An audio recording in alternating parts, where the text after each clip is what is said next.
What's up? This is Seth Mosley. You are with me on the Made It in Music podcast, and today we've got an awesome one. We have my dear friend Allison Veltz Cruz, who is a phenomenal songwriter, phenomenal human being, phenomenal mom. Just celebrated her first #1 single with Matt Stell's song Prayed For You, one of my favorite songs that's come out in the past several years, and we're going to dive into the story of that. But before we get into the meat of the interview, if you're listening to this podcast, that probably means that you're interested in songwriting. And at Full Circle Music, we spent months creating the best songwriting resource available on the market. It's a premium online course called Song Chasers. It covers every possible aspect of songwriting in depth, from ideas and inspiration to lyrics to melody to demos to publishing. We even featured tons of major guest artists and songwriters to help teach songwriting for specific genres. If you're interested, go to fullcirclemusic.com and click on Academy. Again, that's fullcirclemusic.com. Click on Academy, and you'll see the course right there. It's the best resource we've ever created for songwriters, and we hope you check it out. So today, let's jump into our interview with Allison Veltz Cruz. Thanks for being here with us today. Oh, thank you for having me. How are you holding up in quarantine? It's gone through a little bit of, it's gone through its phases. We kind of caught a stride recently, which has been nice. I have a 7-year-old, and so we actually just found out yesterday that she left first grade on March 11th for the rest of the year.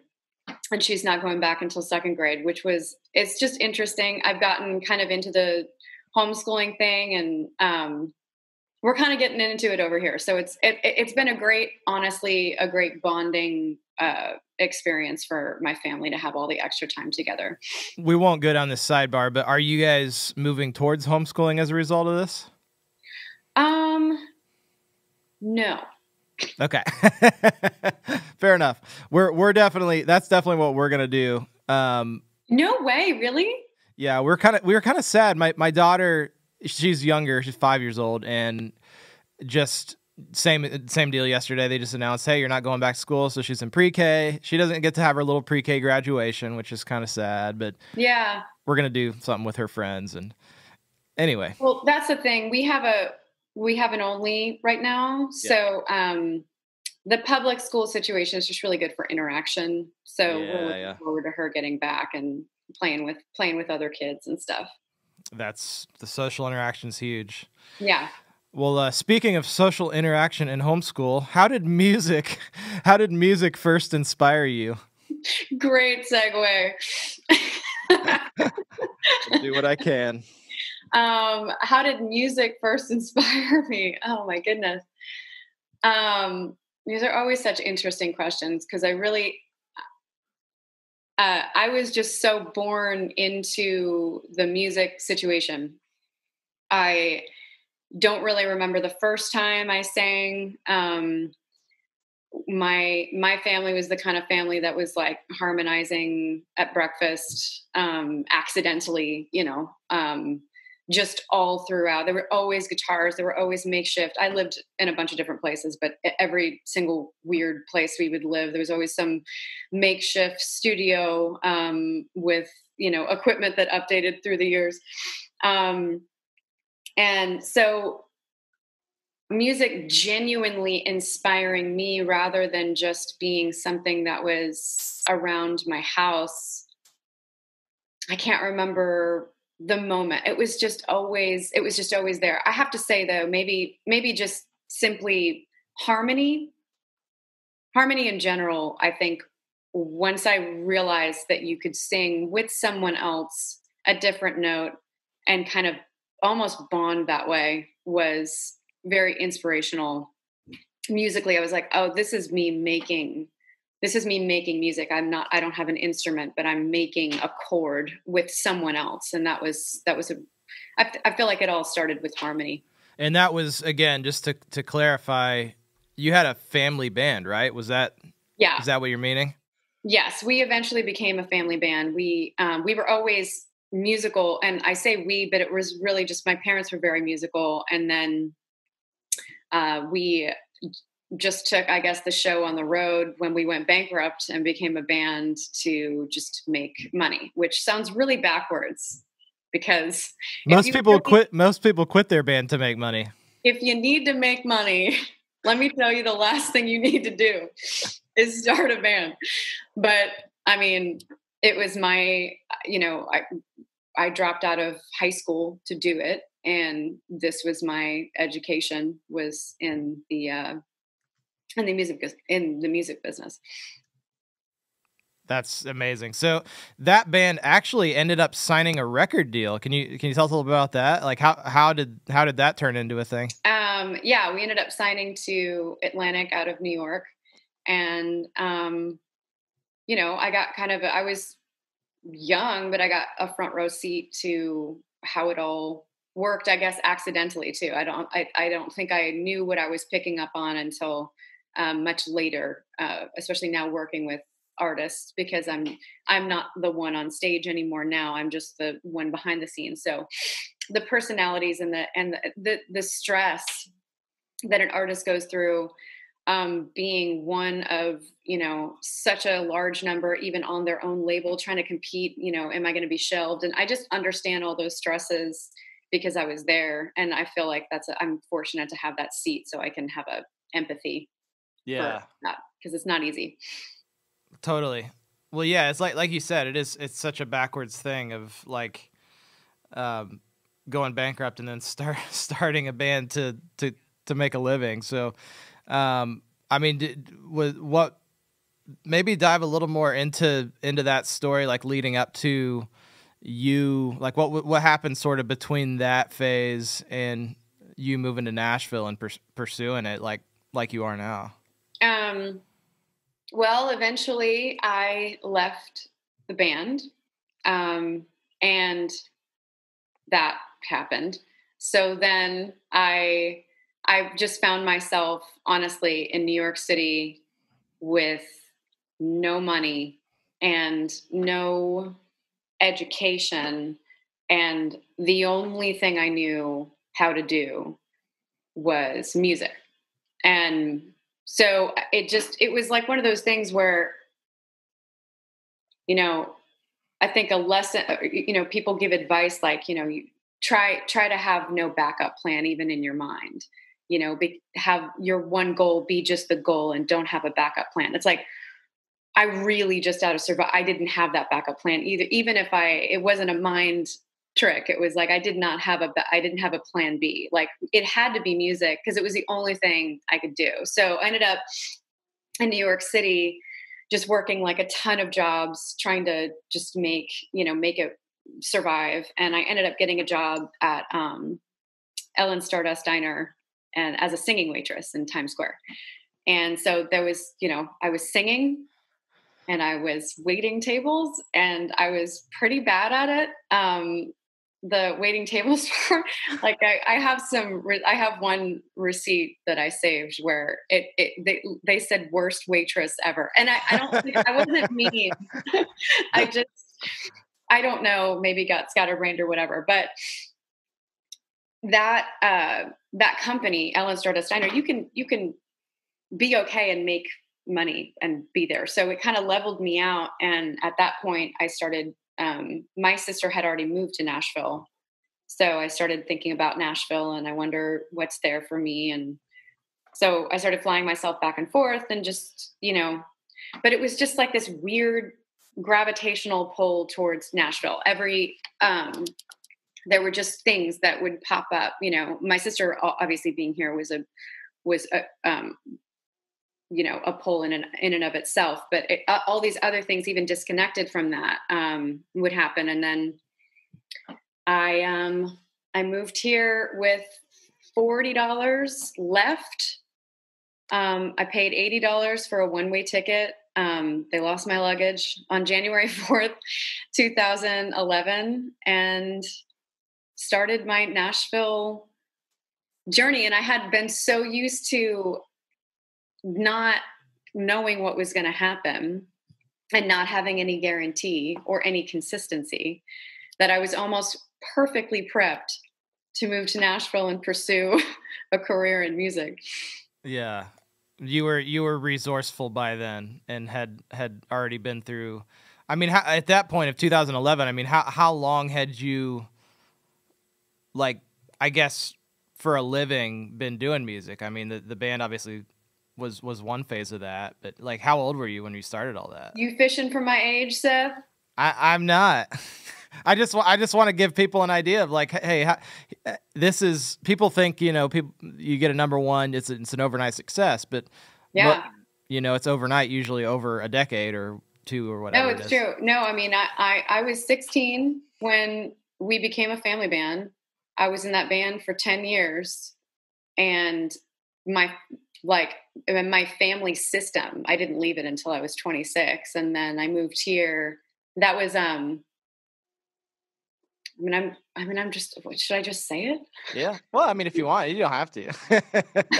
I mean, anybody could do the math, but like, so what was the question? Like the timing between? Yeah, I'm just interested. Like, so 2011 was like your move to Nashville. A lot of people moved to Nashville with this hope of pursuing a music career, and that's their starting off point. You already had years of experience. I'm just trying to paint the picture that a lot of people don't understand how long it can take to kind of break into the business as right. I see what you mean. Writers. So yeah, that's true. I mean, there was sort of a foundation also laid of people that I knew. But I was 16 and 17 and 18 in that band. So, like I said before, my education was more accidental. I just had kind of like, it was just around me. And so, I was picking up on things that later I would connect the dots and make sense a little bit later. But yeah, 2000, I mean, it's 2020 and they call this town a 10-year town. And it was 10 years on top of my also entire life before. But, it doesn't feel like, I think when I don't know how to say this, but like when it's something you're going to do, you're not really counting the years. It's just something you're doing. And and there are a ton of mini little successes that maybe aren't the number one song, but they're enough to tell you that you're on the right track and to keep going. Sorry about this light situation. No, you're good. Well, I want to hit on that because that's, there's a lot of people who are out there pursuing this thing. What were some of those signals for you? Like people aren't going to get like a writing on the wall. Typically, I think God speaks to different people in different ways. And for me, it's not often him saying, do this, then do this, then do. I don't think that's how, things typically happen, at least for me. It's a tricky conversation because there's also a balance, because there's a balance. I don't know. It's hard to say. Like for you, were there, what were some of those specific moments or signals? Like, were they somebody that literally like just would say, hey, you're doing a good job, stay on the path, or like, what was it for you? I'm going to fumble through this because I don't know how it's going to sound. No, it's good. But each mile marker in my career, one being the first being signed to a major record label, and that was just a family band, so I didn't have a lot of control over that. But then after that, when I was in New York, I'd have a production team wanting to sign me to a production deal. I had a publisher sign me to his publishing company and pay me to do that. And I tried that for a minute. I tried to write songs for that. He also wanted to work with me because he was a producer in New York. And he was also based out of France. And so I had these things where people would want to work with me on paper. And there was no output on my end. I guess that's I'm going to fumble through this, but that's a good sign. If people want to work with you and think that there's something there, and that's a thing that's consistently happening without without, and you can hustle. I mean, I get it. Like you can hustle, but without a sense of forcing that to happen, that's a good sign, you know. But then also, I think you can make a mountain out of a molehill sometimes with opportunities, because I think you can paint what you want out of a situation that actually isn't what you want because you want something so bad. This isn't a piece of advice, but what I had going for me was sheer survival. I had to see the opportunities for what they actually were, or it was going to waste my time.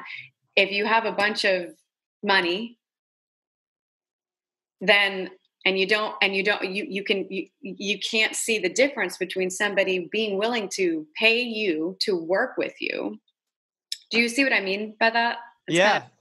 Yeah, Definitely. If you see a way of asking a more specific question that I can unfold that in a more clear way, just no, I think you hit it really well. I mean, it's we talk about it at Full Circle Music and the idea in the framework of baby steps, like the baby steps of making a career in music, and yeah, the external validation is a huge part of that. Of do other people seek you out to work with you, or when you work with somebody, do they ask you to do it again? Like, is there, quote, repeat business, for lack of a better term, Right. So yeah, I think you hit that really good. Being a little bit cold about that that process with yourself, because eventually, if all things go right, your relationship with your career must be separate from your relationship with your identity. And I think that is the biggest that's the hardest part about being in a dream career, because it's really hard to view your work and what you're doing coldly enough to see it clearly, because it pangs, because you remember when you were 4 years old with a hairbrush in your living room and your whole family loved it, and you were singing whatever songs, and everybody at school said you were going to be a star, and your uncle said you were going to be a star, and those dreams can mess with you, and they can manipulate your sense of reality, in this actual career that isn't about compliment. There's no currency in compliments. There's no eventually it has to lead to dollars and cents, or it doesn't make sense. Man, that's good. You should actually trademark that. There's no currency in compliments. What do you mean by that? Like, let's riff on that for a minute. I think that when you have a dream career and it's this, and also it's also nurtured by culture. It's American Idol. It's, I can stand in a line, and this thing I thought maybe could be a thing. Maybe it actually can be real. And oh my goodness, my dream is coming true. And that, I guess what I'm saying, if you don't harness that can whip you all the way around this industry, and you won't kind of see things clearly when you're focusing on the dream part of it rather than the cold reality of, can I make this work? Yeah, that's so good. And another good way of looking at that, one of my favorite books on the business side is Good to Great by Jim Collins, and he talks about the Stockdale paradox. It says, retain faith that you will prevail in the end, regardless of the difficulties, and at the same time confront the most brutal facts of your current reality, whatever they might be. I love that balance, because it sounds impossible, but it's really not, Yeah. It's really not. It's like the American Idol golden ticket. That's a huge compliment, but it also, there's a flight attached to that, to LA, to go to the next level. And I think a lot of us can get golden ticket compliments, but it's not connected to, that's what I mean by there's no currency in great job. It feels great, but I would be at the diner and I'd sing a song, and my table would be like, you're a star. And that would feel great. but you know, I'm at the diner and I still need to focus on my actual reality. You know? Yeah, totally. I don't want to sound like a downer in any way, because it's obviously, it's a beautiful thing to watch your dream come true, you know? And there's a faith there, but your relationship with God and what God's doing in your life, for anyone who needs to hear this, it's not about music. It's not about just, it's about your heart first and foremost, and your relationship with him. And music is just this awesome bonus that he gave to you to hopefully use in the way that he wants to. That's the biggest goal, you know? Yeah, that's so good. Well, I want to dive a little more into that. We're going to actually do that in our deep dive, because I want to hear, and I just think your story of coming to faith that coincides with your music journey is so fascinating. So we're gonna address that and hear that story in our deep dive. If people want to access that, if they're interested, go to madeitmusic.com. The deep dives are all right there. So let's bring it back to today a little bit. You recently celebrated your first #1 with Prayed For You. Tell us the story behind writing that song. Okay. So there's two versions of the story. One is like the kind of interesting music industry part of that story, which was I played around at the Bluebird with Jimmy Allen. It was me and Jimmy Allen's producer and manager, Ash Bowers, was at that show. And I played a song that he liked for Jimmy. And so he approached me and he talked about that song and whatever. And he said, I really like your writing style. Why don't you write with one of my new artists? So then we set up a write with Matt Stell, his new artist. And Matt Stell, though, is my sister's husband's cousin. So I've known Matt Stell for years. And I wrote with him back in the day, like once. So I get in the room and it's just this kind of interesting, came from the Bluebird, whatever. And then I actually know him, and that was fun. So that's the music industry side of it. My personal life. So I found faith later in my life in 2016, and felt completely arrested one month by, at the time, something mysterious, to read the Bible and figure out what was in there. And so I read the Bible. I quit kind of everything, and I read the Bible in a month, a month and a half, probably. Wow. But, I would just read for 5 hours a day, and I did not know what was happening until I got into it. And then the truth just started to fix me and change me in good ways and from the inside out. And so my whole world changed after that in a good way. And I started praying for the first time in my life. And I started journaling those prayers, and that was October 2016. And then May 1st, 2017, I got baptized in my church. And then 4 days later, I met my now husband, Kyle. Wow. And we were set up to sing a song together at a wedding. And by May 6th, by the next morning, I just felt like I was going to marry that guy. And then on May 11th, I had a write scheduled, that same write that was booked with Ash at Bluebird with Matt Stell. And that morning I was looking through my journals of all of my prayers, and because I prayed very specifically. I encourage people to pray specifically, because God's so cool. Like he's the God of the details. And I prayed very specifically for a husband, like traits. And I looked at them that morning, and I was like, that was the morning of my first date with my husband. So he asked me out on a date.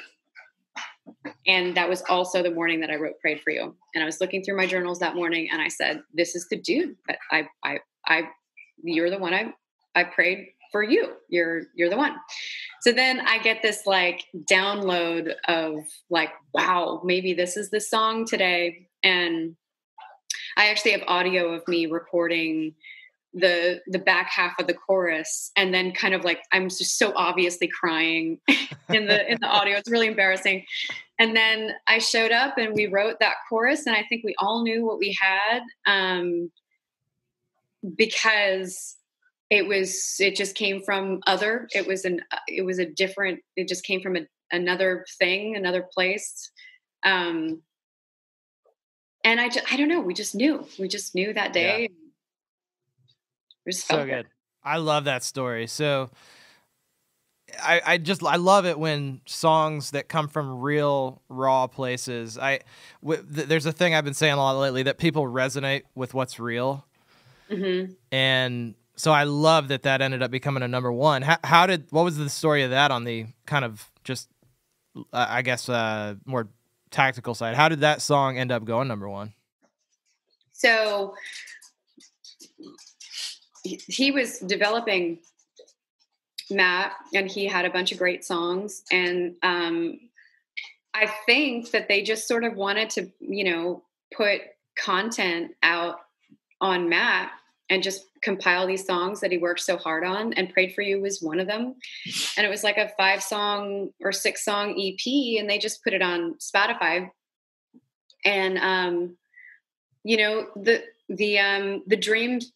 the dream scenario happened where just uploading it, all of a sudden people, you could tell there was just a very, people would zero in on that song, and they would take it for their own, and they would play it at their weddings, and they would say, this is mine. I want this for my story. This is, I want to weave this into the people the people that I've prayed for in my life.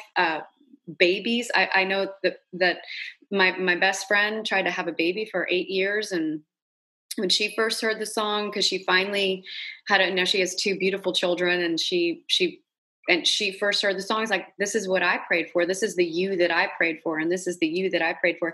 So that started to happen just on Spotify, with no playlists. Just the amount of streams was compelling enough to think about what they wanted to do further with that song. And then Barry Weiss, this might be a little bit too much detail, I think, because no, jump in. I love it. I love the details.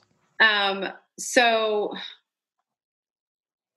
my manager that I used to have in New York City, her name is Randy Rosano, and she has been angel champion for me. You got to have those. You have to have them. I have 2, Derek Simon and Randy Rosano. They have been with me from the beginning, and when nothing was going on, they've kept with me. So Randy heard Prayed for You, and she loved it. She sent it to Barry Weiss over in New York. So it went from Nashville to LA to New York. Barry flipped out over it, and he contacted Ash and ended up, really connecting there. They've since started a venture, and they're still in business together, which is wonderful. And he was like, I want to sign this kid. And so Matt was signed to Records, which is a Sony imprint. And that's how he got a record deal. And then they got a plan in place to take it to terrestrial radio, country radio. And they killed it. I mean, the whole team just absolutely killed it. I mean, it went through a couple of different teams, and I'm not even totally sure what the complete details personnel wise, but I know it changed. But all the while that was happening, that same sense where people were collaborating with the machine of the music industry. It was always the people, and it just drive that song because they felt something in the song that they could take on their own. And so, but just it was also a feat of like it's a Seabiscuit story because it's a brand new artist, and the team that was set in place, and Ash Bowers and Barry Weiss, like just their plan was amazing. It was so cool to watch because I didn't have to do any of that. It was great. I was just like looking at the chart going, wow, look at this the little song that could. Well, that's the thing that I don't think a lot of people realize is for songwriters, after you write it, there's not a whole lot you can do to influence the process on that. Oh, but I tried.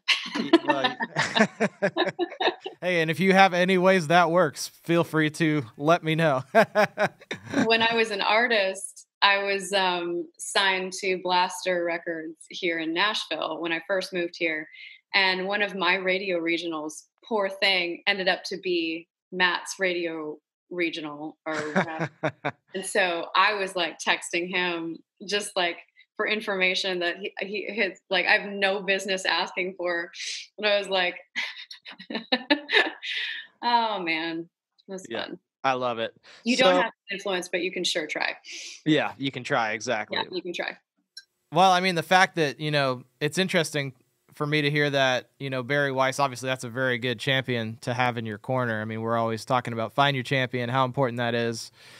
It's interesting to me, oftentimes nowadays, that if you get somebody who has a track record of success like Barry Weiss, if he hears a song and puts his stamp of approval on it, then everybody kind of has to fall in line with that. They don't have to. It's still got to be a good song, but I've seen that happen. Not going to name any specific cases, but I've seen that happen where some executive from New York has called, Nashville office and said, "This is a hit. You cannot miss this one." And so that's interesting that was a little bit of the case here too. Yeah, because ultimately that's indicative of his hard work, that his stamp of approval could flick that kind of a domino. That's what he worked so hard for, is that if he says, then people kind of follow that. That's a cool thing because you work for that influence too. Yeah. So we talked about it a little bit before we started recording, but you're kind of coming to the realization now, and you're one of the rare people in Nashville now who are purely songwriters. Like you're not a producer writer. You're a songwriter, though I think you have a lot of great production instincts, and you could do that at some point if you wanted to. But I don't know the knobs, Seth. Hey, that's okay. But you're what a lot of people would call a top liner. Like you come in, your focus is the lyric, it's the melody, and you're one of the rare people that's actually making a living doing that now. Mm-hmm. And a lot of that has to do with you understanding the power of writing for singles. So can you speak a little bit to that, what we kind of talked about before we started recording? Why are singles so important for songwriters? Yeah, that's a great question, because I think it always comes down to, because there's a danger when you go to one side or to the other.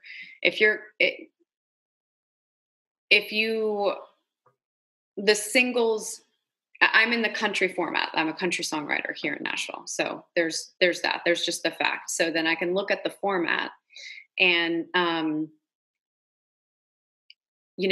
I think it's important not to contradict the format. And I also think it's important to not follow it so to a T that you're just losing all sense of art. So there's that weird balance of you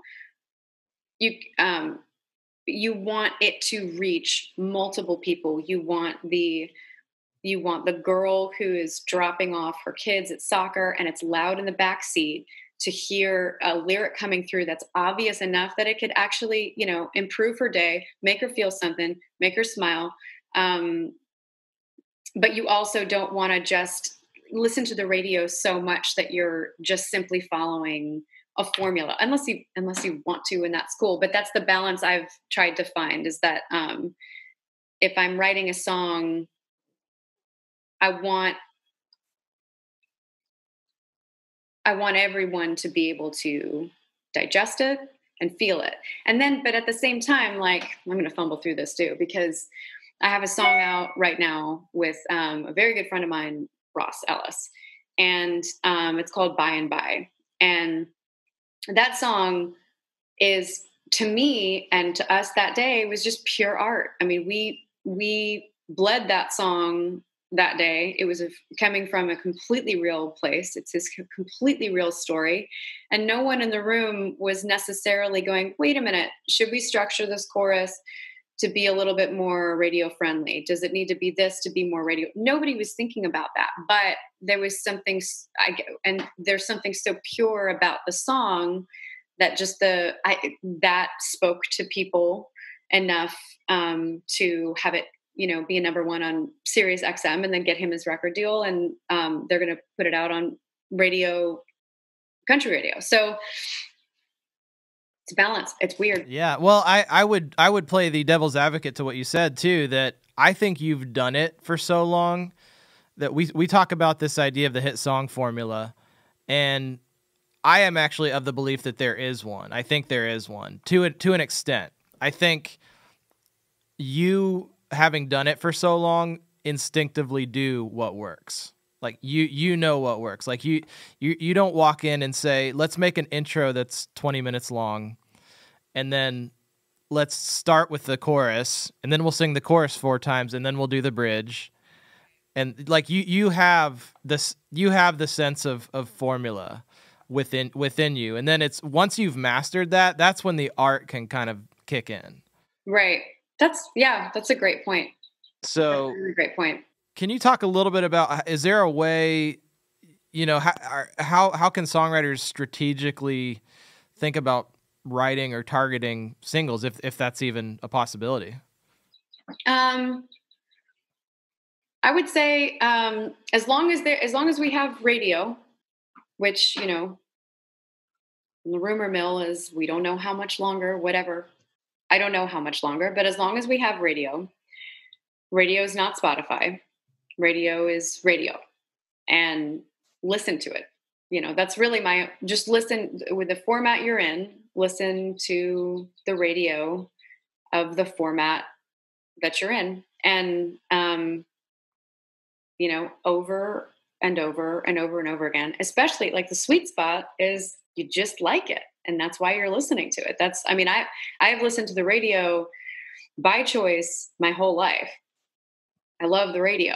I love popular music, top 10. It was partly because my family was so broke. We never bought albums. We just listened to what was in the car on the radio. So, but just what is on the radio is what, if you think about all the teams and all the artists in play, they have so many songs. Like, I promise you, they wrote so many songs. Every single artist and every single song you hear on the radio, there's a team and there are songs all surrounding that artist. But they picked that one. They picked that one to be on the radio. So why? What is it about it? What's the common thread? Even if one doesn't sound anything like the other. I mean, you can take that from pop to country too. Like, what's the common feeling? What's the common thread? You can weave through this and try to get your hand on the needle somehow. I love that. That's a really great way to put it. And I think the thing you inferred there, or you said without saying it, is for people who are at the beginning, you got to pick a format in the first place. You can't be trying to be the country writer and the pop writer and the film and TV writer and the so on and so forth writer. You have to kind of pick a lane. I'll say that from experience of doing the opposite, of trying to do the opposite. I've definitely come to that as well, to just make sure you're focused, because it's hard enough to make it work. My first single, it was a pop song in 2012 that came out, and it was J-pop. It was a Japanese pop song. It went number 1, and it was just totally pop. But I didn't even really, it was like one of my first co-writes. Wasn't really trying for that format, but it happened. It was great. But since then, because of that, then I'm in Nashville, and then this J-pop thing comes out. So, which thing do I go to? I'll do some LA trips, and I'll try to dabble pop here, and then I'll try to do country here. And I'm not saying it's not going to work for somebody, like it totally may, but for me, diluting my focus,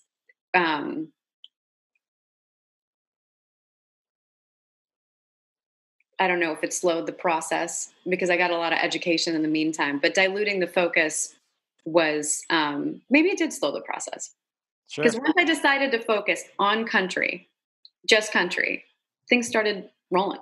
Yeah. I would wager that once you made that decision, things kind of started heading in a unstoppable direction, which you're on now. So as we're kind of wrapping up, I'd love just your advice for songwriters in our audience who are maybe at the beginning of their career, in year 1 or 2 of their 10-year town journey. If they specifically want to be a top liner, this is what you have a black belt experience in. If they want to be a top liner, what are some of the challenges they might face, and what are some of the opportunities that they should look for? Well, opportunities would be to find people like yourself, Seth, people that are producers and track people that produce tracks in a writing scenario that you love. You love what they do, and that they inspire you lyrically, and then really stick with those camps of people, because you need to team up. If you're just top line, you definitely need a team. So it's always good to think more than you're thinking of this publisher or this opportunity, whatever. Think about the team writing wise that you're building around you, because like I said, as a top liner, it's imperative that you have a team, because you're not a one-man band. So finding the people that are not redundant to what you do, meaning another top line person, finding the people that complete that situation, getting your hand, even if it's a brand new artist that has nothing going on, get your hand on an artist and a track guy that you really love, and then be that top line and see what that mix can do, and just keep on doing that over and over and over again. And then what was the other question? Well, yeah, some of the challenges, I guess. I mean, if they want to be a top liner, what are some of the challenges with trying to pursue that angle? Man, I hate to dodge the question, but man, it's all challenging, all of it. It's challenging to find the team. It's challenging to find the publisher that is an actual champion, not just even a publisher. It's challenging to, are you talking about creatively or like in the business? Could be all of the above. Yeah. And you definitely hit on some of them. I mean, obviously finding the champion is, I would argue, probably close to the top of the list. That's an opportunity, but it's also the biggest challenge. Yeah. So you've got to have that. So, man, I think that's a great answer, and we'll kind of wrap it up at that. Once again, we are going to do a deep dive on Allison Veltz Cruz and her journey to faith. Once again, madeitmusic.com. You can go there and you can access all the deep dives. Once again, just a final reminder before we sign off today. Head over to fullcirclemusic.com. Check out our Academy button if you're interested in learning to write commercial songs. We've got the Song Chasers course up there. Do yourself a favor. Check it out. Do a little perusing. And we will see you on the next podcast. What's up? Thank you for watching the Made It in Music Podcast Season 3. If you want to check out any of the other episodes from Season 3, click up here. And we talk in the show about these really cool deep dives with all this extra bonus content. And if you want access to all of those, click here.